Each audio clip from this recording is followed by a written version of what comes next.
Hey guys, உங்களுக்கும் dandruff இருக்குது, ஏர் fall ஆகுது, ரொம்பவே ஃப்ரிஸியாக இருக்குது ஏர்னு நினச்சிங்களா? இந்த வீடியோவை ஃபுல்லாக பாருங்கள்.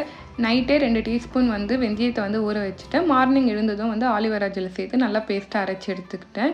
ஷாப்பில் விற்கிற ஆலிவேரா ஜெல்லும் நம்ம யூஸ் பண்ணிக்கலாம். டேண்ட்ரஃப் அதிகமாக இருந்துச்சுன்னா நல்லா ஸ்கேல்ப்க்கு அப்ளை பண்ணிவிட்டு அதுக்கப்புறம் ஏர் கீழெல்லாம் அப்ளை பண்ணிக்கலாம்.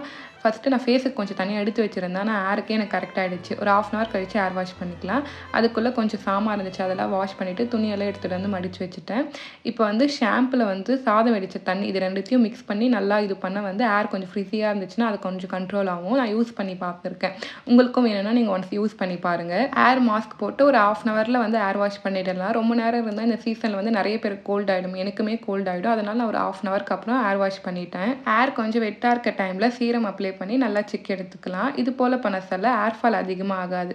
இதே போல் நிறைய ஏர் கேருக்கு என்னுடைய சேனலை சப்ஸ்கிரைப் பண்ணிக்கோங்க. Bye guys.